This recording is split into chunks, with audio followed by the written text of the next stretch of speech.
রাহিম আসসালামু আলাইকুম, সবাইকে জুম্মা মোবারক।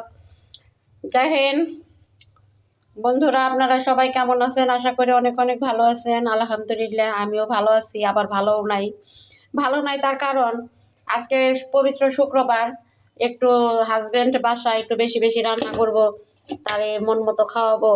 দুঃখের কি কপাল, দেখেন এক ফোঁটা গ্যাস নেই। এখন বাইজে গেছে হচ্ছে বেলা 2টা, বুঝতে পারছেন? এই যে এটা দিয়ে আমি মূলা শাক রান্না করব, তারপরে শাক পিটুলি আপনারা বোঝেন কি না।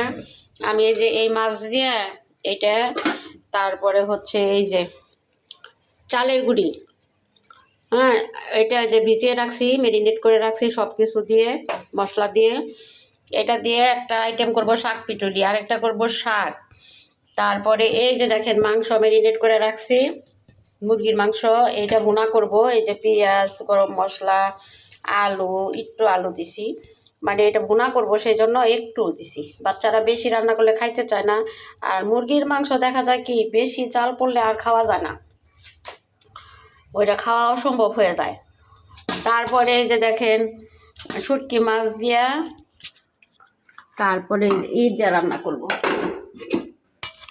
এই যে কচি মূলার ডাঁটা আমার খুব খাইতে ইচ্ছা করছিল, পরে কালকে পাইছি, কালকে নিয়ে আসছি। এই যে পুঁটি শুটকি, তারপর আরেকটা শুটকি, 2টা শুটকি দিয়ে এটা রান্না করব। মানে সব কিছু রেডি করে রাখছি, এখন গ্যাসের অভাবে আমি রান্না করতে পারতেছি না। তারপরে হলো এই যে দেখেন বাইম মাছ কেটে রাখছি, এটা ভুনা করব। তাইলে দেখেন এতগুলা রান্না আমি রান্না করব, অথচ এখন আমি রান্না করতে পারতেছি না। দুঃখের ব্যাপার, কি আর করার।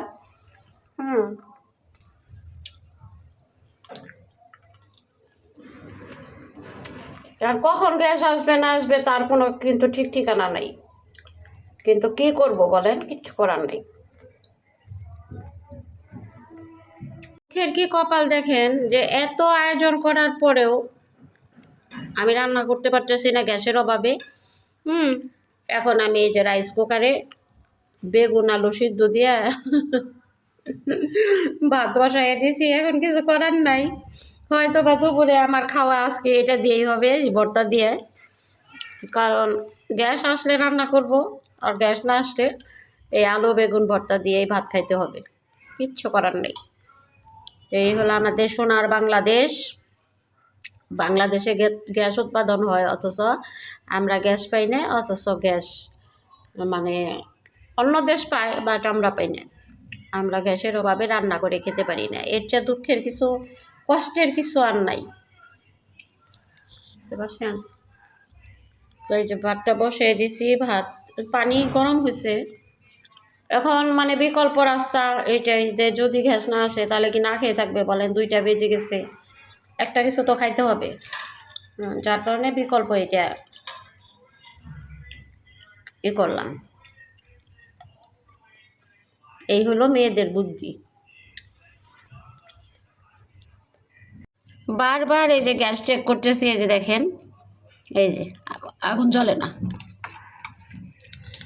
বারবার এসে চেক করতেছি যে দেখি দেখি একটু মনে আসলো, এই যে নিবু এই দেখেন হালকা পাতলা দেখা যাচ্ছে। তো সবাই ভালো থাকবেন, দোয়া করবেন যাতে ঠিকমতো গ্যাস থাকে। বাংলাদেশের সরকার যেন সব দায়িত্ব ঠিকঠাক মতো পালন করে। আল্লাহ হাফেজ।